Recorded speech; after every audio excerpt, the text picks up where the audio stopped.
episode summaries. Today, I'll be doing episode 378, Vanity Affair. The episode begins in a small port city that Ash and the gang had arrived at, just away from Moss Deep City at this point, when some waves crashed against a seawall in the city. And we then see the streets above the water, where Ash was standing, along with another trainer who was on the other side. And also, May, Max, and Brock were in the middle, watching as Ash and this other trainer were about to fight. Ash having sent out his Torkoal, the trainer having sent out his Scizor. Yeah, that's right, Ash was actually about to have a trainer battle for once. Brock was serving as the referee, so he officially declared that it was time for the battle to begin, and the trainer had Scizor use Metal Claw on Torkoal, but Ash countered by having Torkoal use a flamethrower on Scizor. Although Scizor was able to dodge really well, and then jump up high and land on the ground. Basically, it jumped by dodging. Scizor then tries to land a Fury Cutter after standing on the ground for a little bit, but it misses, allowing Torkoal to counter with yet another flamethrower, but Scizor just jumps back into the air and stays there, leaving Brock, May, and Max impressed with Scizor's quick dodging abilities. The trainer then tells Scizor to use a Hyper Beam, and Scizor obliges, opening its claws to launch two sets of beams that travel towards Torkoal, although Ash just has Torkoal use Iron Defense to withdraw into its shell, and this causes the Hyper Beam to just bounce off. Ash gives a peace sign to his friends after this, basically stating how confident he was that he could easily get the win, and this made Brock, Max, and May a little embarrassed, since they didn't like how Ash was being overconfident. The trainer then tells Scizor to strike with Metal Claw, and right as Scizor's claws begin to glow, Ash quickly comes up with a strategy, telling Torkoal to launch an Overheat, and this strikes Scizor hard, causing the trainer to be immensely shocked, as Ash smirked, seeing Scizor fall to the ground. In one shot, Scizor had been knocked out, meaning that Ash had officially won, and Brock, being the referee, officially declared this. Ash thanks Torkoal for all its help, and recalls it into its Pokeball. And just as the trainer comes up to Ash and thanks him for the great battle, complimenting him on his battling skills, and Ash does the same in response, and the two trainers shake hands. Apparently, before the battle, Ash had boasted about the fact that he currently had 7 Hoenn gym badges, and the trainer stated that after this battle, he definitely saw how Ash had been able to acquire 7 badges. Ash thanks the trainer for the compliment, and thinks that the trainer would be able to get 7 badges too, he just had to train more. Unbeknownst to both Ash and the trainer, an old man was leaning against a wall nearby and eavesdropping on their conversation. Meanwhile, somewhere else in the city, in a restaurant, Team Rocket was working as employees there, with Chimecho being out by James while he was walking around as a waiter while Jesse was busy sweeping.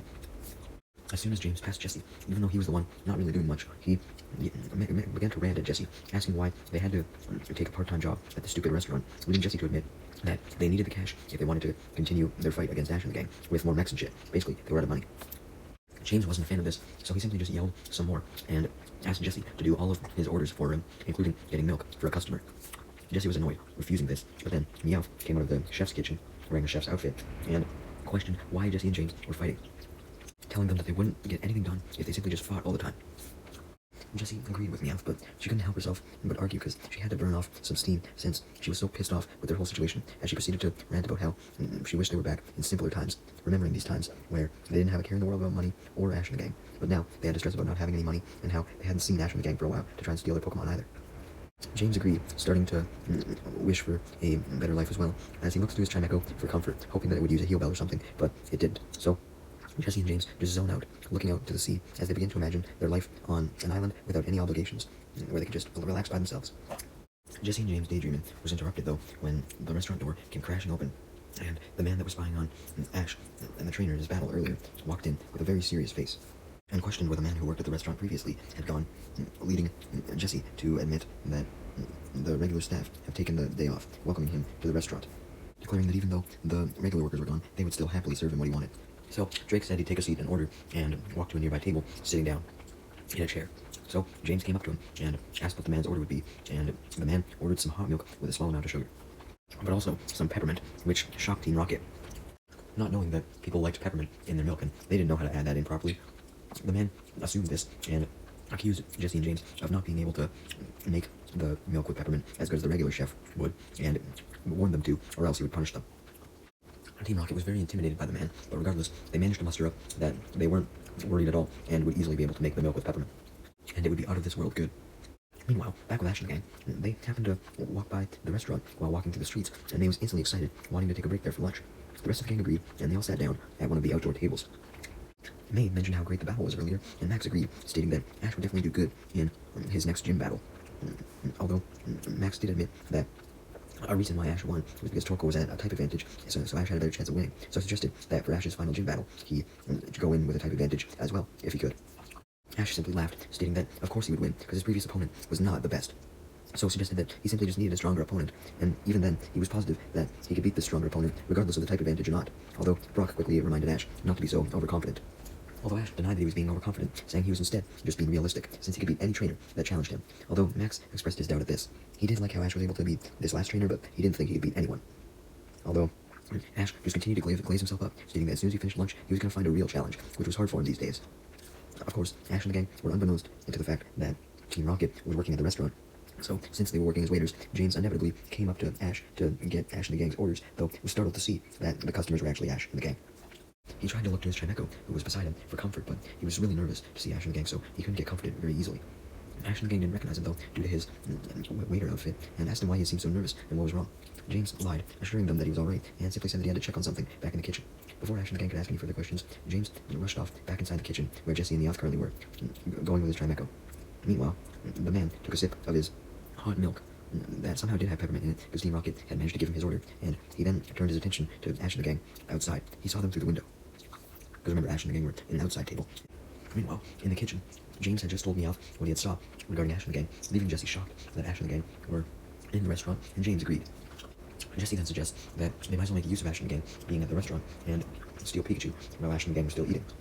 Also elaborating that they should sell Pikachu and get rich so that they didn't have to work this stupid part-time job anymore. Meowth then cut in though, reminding Jesse that even if Ash and the gang were distracted, stealing Pikachu would still be a problem, because they would have to avoid the man drinking his peppermint milk, and suggested that they get rid of him first. Jesse and James wondered why Meowth was so worried about a random-ass old man, but Meowth then had a vision that he somehow sent to Jesse and James, which involved Team Rocket sneaking up on Ash and the gang from their table outside to steal Pikachu, only for the man to see them and blast them off with a massive punch after already intimidating them, basically as a punishment for fighting in a public place such as the restaurant. So, once Jesse and James had been frightened by this vision, they nervously admitted that Meowth was right and decided to wait until the man was gone to try and steal Pikachu. So as to not raise the man's suspicions, Jesse and James went over to Ash and the gang's table outside and gave them some orange juice, like regular waiters would, and then they went back inside the kitchen after Ash and the gang thanked them. May was really enjoying the juice, but Brock then asked her about her next contest, including questions such as if she had heard where the next one was taking place or what Pokemon she planned to use, leading May to admit that she was going to train with all her Pokemon for an upcoming contest, even though she didn't know where it was, because she hadn't decided what Pokemon she wanted to use yet, and she thought they were all capable of doing well, since they were all in good shape. Just then, though, the man that had spotted Ash and the gang went over to them and gave May advice that every young Pokemon coordinator should know, which was that your choice of Pokemon was very important, so you had to choose very carefully, since solid teamwork with Pokemon was essential to winning a contest. May was startled by the man's sudden appearance, but thanked him for the advice nonetheless, and Max was startled by the man as well, recognizing him as Drake, the Dragon-type Hoenn Elite Four member. The rest of the gang was shocked by this, but they were even more shocked when Max revealed that Drake was actually the strongest of the Hoenn Elite Four, leading Drake to become amused at Max's compliment, and that Max had heard of him at all. Team Rocket happened to be watching Drake and Ash and the gang's conversation from the window in the kitchen, and they were now more intimidated than ever, deciding that it would be very bad to try and steal Pikachu now, especially since Drake was right there. Although Team Rocket was admittedly surprised and impressed at the fact that Drake was an Elite Four member, and Meowth suggested that maybe him drinking all that peppermint milk all his life had made him tough. Anyways, Drake then turns his attention to Ash and mentions that he watched his battle with the Scizor trainer earlier today and complimented Ash on his battling skills, adding that Ash's timing in his matches was amazing. And he also complimented Ash's Torkoal. Ash thanked Drake for the compliments, saying he was honored, and introduced himself, and his friends did the same. Then, as a reward for beating the trainer earlier, Drake offers Ash and the gang an invitation to his boat to take a ride on it, and Ash and the gang all accept right away, assuming that Drake had this huge-ass yacht, because he was probably rich from being an Elite Four member. Jesse overheard this and immediately wanted to get on board as well, saying how lovely it would be to go on his boat. Ash and the gang and Drake were embarrassed on Jesse's behalf that she just invited herself onto someone else's boat, and James was shocked at Jesse's sudden movement, as he quickly grabbed her and pulled her down, so that she wouldn't do anything rash and potentially make them suspicious. James then questions what the hell Jesse was doing, and Jesse explained that if they went on the boat, then it'd be the perfect time for them to catch Ash and the gang off guard and steal Pikachu, although James thought it was a bad idea, since Drake was still on the boat and could blast them off just as easily as in the restaurant. Meowth, on the other hand, agreed with Jesse and interrupted James, coming to the conclusion that sometimes taking risks would be needed to prevail, and also they would have an entire ocean to use as an escape, and Drake would be powerless to stop them, since he likely couldn't swim after them that well, because he was so old. Ash overheard Team Rocket talking to each other, whispering, and he asked what they were talking about, leading Team Rocket to jump up and lie that they were just really excited about going on a boat. Since James had now agreed to go on the boat after hearing how Drake would be powerless to stop them if they could just escape into the water. Drake at first was hesitant to take Team Rocket onto his boat, because he didn't just take anyone onto his boat, but after Team Rocket begged, Drake eventually agreed because he remembered how much he enjoyed the peppermint milk that Team Rocket made for him. And he proceeded to compliment it, leading Team Rocket to thank him and breathe a slight sigh of relief at the fact that Ash and the gang weren't suspicious about their whispering they had done earlier. And they were excited to hopefully catch Pikachu now. Without further ado, Drake escorts Ash and gang and Team Rocket to the docks of the island, where he waits staring out to sea, and everyone else patiently waits for a while as well, very excited to get on the boat, and amazed by Drake's patience as he was just sitting there, not going insane from all the waiting whatsoever. Suddenly, all the waiting paid off as a giant ship sailed into view, Drake's ship. Even just from the outside, everyone could see how absolutely beautiful the ship was, and how much it was shining, and how fucking huge it was. Everyone was just shocked and in awe of its pure beauty. Just then, several people emerged from the ship, standing on top of it, like on the little deck area, and a man with green hair waved to Ash and the gang from the ship. And Ash and the gang immediately noticed that he was the only one not wearing a pirate-like suit, and Drake then explains to Ash and the gang that this person was his top student, also acting as his first mate. And the man with green hair then tells everyone that the ship was ready, and this indicated that Drake may have contacted him somehow off screen to be like, yo, can you bring the ship here? I need to take some people on it. And without further ado, Ash and the gang, Team Rocket, and Drake boarded the ship, and all of the crew members, including everyone in pirate suits, greeted Ash and the gang and Team Rocket. Ash and the gang and Team Rocket then examined the beautiful structure of the interior of the ship, with Brock especially being in awe of the size of the sails, and everyone else being particularly in awe at the huge deck of the ship, which looked like a battlefield. Seeing the battlefield, this encouraged Max to plead with Drake to show off his strong Pokemon, since he was an Elite Four member after all, so his Pokemon had to be fun. His Pokemon had to be strong. Ash was interested in seeing Drake's strong Pokemon as well, and asked him to, but Drake stated that there was no purpose in just showing off Pokemon. There was no fun in that. Instead, Drake wanted to challenge Ash to a battle, wanting to test his strength after seeing him battle against the Scizor trainer, and obviously, Ash agreed immediately, since he would not stop at the chance to battle an Elite Four member. Although, technically, Ash didn't agree immediately because he was so shocked at first that it took him a while to even register what Drake had just asked him. Max and Brock, however, cautioned Ash that maybe he shouldn't challenge Drake, bringing up how Ash was really overconfident earlier, and that could be his downfall now. Although, Ash didn't even listen to Brock, and just stated that he was extremely confident he could win. He was certain, and it wasn't overconfidence if he knew for a fact. And he just went on and on about how he was at the top of his game, and he just couldn't fucking lose. Drake picked up on Ash's confidence, and decided to test it and see if Ash really was as strong as he claimed, so he told his crew members to prepare the ship for battle. Specifically, a 3-on-3 battle and a best of 3 battle. So basically, it would be 3-on-3, but if a person could get 2 victories first, then the match would be cut short. Ash accepted as Team Rocket watched on, smiling as Drake and Ash took opposite sides of the battlefield on the deck, which was prepared by the crew members. Team Rocket was basically excited because they figured Ash would be distracted while fighting Drake, so they could finally steal Pikachu while he was distracted. Without further ado, one of Drake's crew members got in the middle of the deck to act as the referee and signals for the match to start, as Max and Brock wished Ash luck, and the battle officially began with Drake sending out a Shelgon and Ash sending out his Pikachu, confident that Pikachu's speed would give him a major advantage over Shelgon, which looked bulky and slow. Pikachu then started off with a Thunderbolt, which scored a direct hit. Everyone was excited by this, including Team Rocket, at Pikachu's power, but Brock pointed out that Drake didn't even seem nervous at all after this hit, indicating that he had another trick up his sleeve. And Brock especially thought this when he realized that Drake could have ordered Shelgon to dodge, but he didn't, so this must have been part of Drake's plan. Ash didn't pick up on this, and simply told Pikachu to use Thunderbolt again. Although much to Brock's surprise, Drake actually has Shelgon dodge this time, and then go to hit Pikachu with a double edge. Shelgon obliges, just barely dodging the Thunderbolt as he got really close to it, and then it begins charging towards Pikachu with a double edge. During this, James observed that Pikachu's speed definitely gave him an advantage over Shelgon, since Pikachu was easily able to dodge Shelgon's double edge with a quick attack. May then commented that James seemed to know quite a bit about Pikachu, and also realized that he looked a bit familiar, and all these comments by May made James nervous that he'd been found out, but May eventually drops her suspicion of him, realizing that she couldn't quite put her finger on who he was, so James was safe for now. May, Brock, and Max were kind of frustrated as they watched, since they expected a better battle, since Drake was an Elite Four member, but he wasn't even making any hits on Ash's Pokemon or anything.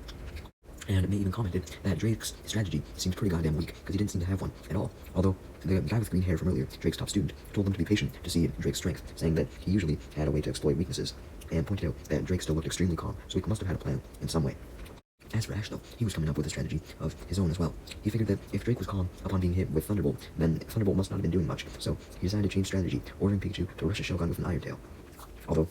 Ash's friends quickly realized that this was a mistake by Ash, as Drake still remained calm, and they yelled for Ash to call the attack off, but it was too late.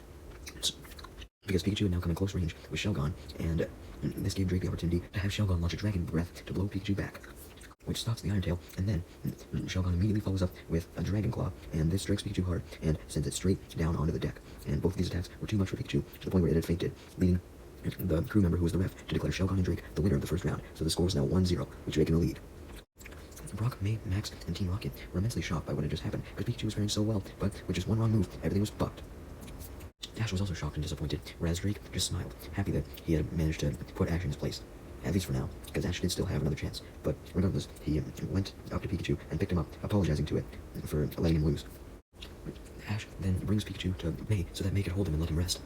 As he stared at Drake, seeing that the smirk on his face had vanished, and he was now just back in his calm, boring-ass disposition again. Max and Brock stated how impressed they were at how strong Drake and his Pokemon were, saying that Drake truly showed off the power of an Elite Four member, and Drake's top student, whose name was Fitzwilliam, as he claimed, agreed with Brock and Max, saying that Shelgon's incredible endurance was key to Drake's strategy, further detailing that Drake wanted Pikachu to come to him before Drake actually attacked himself, since Shelgon had quite a high defense. And also, he stated that Drake had battled across many seas and was quite experienced, so that's why he was able to beat Ash so easily. As Ash and the gang admired Shelgon, Fitzwilliam goes in more depth about Drake's strategy, saying that Drake probably knew Ash would try a close-range attack like Iron Tail sooner or later, and when he did that, Pikachu's speed would be of no use, since, he would be close up and he couldn't use the distance or speed to his advantage, and he stated that Drake's strength came from the fact that he finds his opponent's weaknesses and exploits them. Ash's friends were very impressed by Drake's skills, even May, and were eager to see what Pokemon Drake would send out next, and what Pokemon Ash would send out next, because since it was the best out of three, Drake was going to go with a different Pokemon, even though Shelgon had been successful. Drake then explained to Ash his mistake of coming in too close, and how Drake was able to get the advantage because of this, saying that Ash's attacks were aggressive, but he also didn't calculate how strong Drake could be, which was another reason why Ash's Iron Tail backfired. Basically, Ash got too cocky as well, and he should have taken Drake's strength as an Elite Four member into account. Anyways, the second round began as Drake sent out his Altaria. Ash looked up at the sales for some reason, coming up with a strategy by doing so, and this led him to send out his Grovyle as a second Pokemon, making Max shocked that Ash would use a Grass type against a Flying type, since Grass types were weak to Flying types, and May shared the same concern as well, although Fitzwilliam interjected, stating that Ash likely had a reason for sending out Grovyle, and explained what this reasoning was, as he commended Ash for actually using his head to come up with a decent strategy, predicting that Ash likely knew Altaria had the advantage of using the sky, but that's why Ash had sent out Grovyle, so that he could use Grovyle's acrobatic climbing abilities that Grovyle usually had to keep with Altaria by jumping up on the ship's sails, so basically they could both be airborne in some way. Brock, May, and Max realized that this strategy would definitely make sense, as Grovyle could jump from the sail mass as if they were trees, like it was in a good old forest. And Brock, May, and Max were shocked that Fitzwilliam was actually able to think of a strategy like this and predict that it would happen, and they were shocked that Ash could have potentially even thought of this as well. And sure enough, Ash did think of the strategy. That's exactly what he did, and Fitzwilliam stated that this definitely made sense, since Drake respected Ash as a strong trainer, otherwise he wouldn't have invited him to the ship, so Drake must have saw that Ash would have thought of something. And that's why Fitzwilliam had faith and tried to predict a plan that Ash could come up with. Anyways, Ash put this plan into action by having Grovyle climb up the sails to where Altaria was flying. Brock, May, Max, and Fitzwilliam now had their full attention on the battle, as Drake smiled, happy that Ash came up with a strategy, as Grovyle then attacked with a Bullet Seed, but Altaria simply just flew behind one of the sails to avoid the Bullet Seed, after Drake remained calm and told it to dodge. Grovyle simply tries a second Bullet Seed, but this time Altaria just dodges by hiding behind one of the wooden poles holding the sails up, and the Bullet Seeds just bounced off of this. Brock then commented that although Ash did have a good strategy, Drake was no rookie, and he knew how to use the battlefield to his advantage, by using the sails to his advantage, and also stated that Drake probably wanted to confuse Ash by dodging now, since he didn't let Shelgon dodge in the last battle, so that might have been another one of his long-standing plans. I think this just proved how Drake was just so superior, dude. There's a reason why he's an Elite Four member. Anyways, Ash then orders Grovyle to use Leaf Blade, and it hops onto the sails and around the pole that held the sails up, trying to look for Altaria, assuming that that's where Altaria would be, since Altaria hid behind one of the poles, but Altaria was nowhere to be seen, as it had flew away. Suddenly, though, Altaria emerges from behind Grovyle, where it had hid, having flew away, and it then hit Grovyle with a very strong takedown. Although Grovyle prevents itself from falling down from the pole that it was on by grabbing onto it, but then Altaria strikes with a Dragon Breath to knock Grovyle off the pole, and it lands hard on the deck, making everyone gasp in shock at how easily Drake had dealt with Grovyle. While Drake's crew members cheered for him, Drake decided to give Ash advice, saying that he believed Ash was not focusing on the battle, and he needed to fully focus if he hoped to win, stating that in order to focus, he needed to clear his mind from unimportant thoughts. And Drake also stated the other reason why Ash couldn't focus, which was that these thoughts had to do with him being overconfident and basically believing that he could think about other things while battling, since he had this innate belief that he could just win regardless. And he told Ash that since he was overconfident, he could miss things he normally wouldn't, such as where Altaria had disappeared to. And Drake stated that if Ash could actually focus on the battle and concentrate, then he could move the battle in his favor by exploiting the weaknesses of his opponent. Ash takes in this information as best he can and promises to utilize it, and with that, the match officially starts back up again. No more hiatuses, with Altaria using Sky Attack. Much to Ash and the gang's shock, as they saw Altaria start being covered with flames, because that's what the attack entailed. It essentially attacked its opponent with these flames. As Ash panicked seeing these flames, though, he quickly came up with a strategy, having Grovyle dodge with a quick attack. which allowed it to extremely quickly jump up onto one of the sails, and then it used the extra height that it had to jump down and strike Altaria with a leaf blade, but Altaria used agility to dodge, which was further sped up by an aerial ace. And now that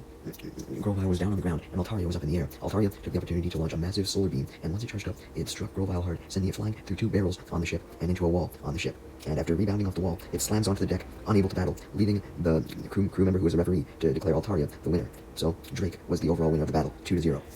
Much to Ash and the gang's shock, as Ash runs to Grovyle to check on it to make sure it was okay and recall it, but before Ash could get to it, Drake did first and picked it up as gently as he could, and then Drake, being knowledgeable about Pokemon, was able to examine Grovyle and its injuries, and determined that, although Grovyle's wounds were not severe, some rest at the Pokemon Center would be good, so he recommended Ash take it to the nearby Pokemon Center on the island. Ash agrees with this, and recalls Grovyle in the meantime, while he took it to the center, but before he went, he put his head down in shame, ashamed at both his overconfidence he had before, and his loss. Especially ashamed, because he wanted to focus on the battle, but he obviously just couldn't, and Drake told Ash that he had definitely showed improved focus and improved abilities throughout the battle, but he just needed to learn how to empty his mind from any unimportant thoughts a little better and a little faster. Because basically, even though Ash was able to empty his mind from distracting thoughts later on in the battle, he was already at a disadvantage, so he was fucked. Though he admitted that so long as Ash did his best to focus, then he would go far in his career as a trainer. Drake then commends Ash for battling the best that he could, and admitting that he did have a good ability to think of quick escapes. Ash thanked him for this, as Drake elaborated that all Ash had to do was use that same quick thinking to find his opponent's weaknesses, and he would have no trouble winning, so long as he focused as well. Drake then instructs his crew members to drive the ship back to shore and let Ash and the gang go to the Pokemon Center to heal up Grovyle. But after this, he invited Ash and the gang back onto his ship to have some dinner that he would make himself, and Ash and the gang all happily accepted, with Brock shocked that Drake was a good cook as well as a good trainer. Just as Drake's ship docked on shore, though, Ash and the gang couldn't get off the ship because Team Rocket had put their latest plan into action. As, while May was holding Pikachu in her arms, who had just fully healed up and was recovered, James, who was standing next to her, offered her a glass of orange juice on a plate, going back to his waiter persona. May happily accepted it, but as she reached for the glass of orange juice, Jessie grabbed Pikachu out of her hands, and Jessie, James, and Meowth immediately run to the edge of the ship, and then they jump overboard where the Meowth balloon was waiting, and the balloon floats up. Then Ash and the gang were surprised as Team Rocket said their motto and threw off their waiter disguises, and Chimecho also joined in on the motto. However, as Team Rocket gloated about finally getting Pikachu, Drake interrupted them, angry as fuck at them for even daring to steal someone's Pokemon, stating that that was a low point for anyone, and he promised to show them no mercy, as we zoom in on his bare chest and his belt, and he takes a Pokeball off of his belt, throwing out his third Pokemon that he hadn't revealed yet, a Salamence. Much to everyone's surprise and amazement, as they'd never seen a Salamence before. Team Rocket were a bit worried though, as Drake had Salamence use Dragon Claw on their Meowth balloon, and Salamence did so when it was close enough, causing the balloon to shake violently, and this causes Jessie to drop Pikachu, although before Pikachu could fall to the ground, Salamence swoops in to save Pikachu, as Pikachu lands on its back, and while Pikachu is on its back, Salamence unleashed a flamethrower on the Meowth balloon, sending Team Rocket blasting off. Everyone was immensely shocked by Salamence's pure power, well, Ash and the gang anyways, because Drake and his crew had seen it before, and May then takes the opportunity to scan Salamence with her Pokedex to find out more information about it, while Ash comments that Salamence must be a personification of the true power of a member of the Elite Four. They had strong Pokemon that he had never seen before, and this made him wonder what strong Pokemon other members of the Elite Four possessed. Without further ado, Ash and the gang take Grovyle to the Pokemon Center, and once he was healed up, they returned to the ship, and by nighttime, Drake had fully prepared a feast, not just for him and Ash and the gang, but all of his crew members, who sat at a variety of tables. May and Max were particularly amazed by Drake's food, which pleased Drake, and Brock was also amazed by Drake's cooking, especially when Drake said that he deliberately made this type of food to make trainers stronger, and Brock commented that Drake may even be a better cook than him. Drake then admits that he used to be similar to Ash, having suffered from overly large self-confidence in the past as well. And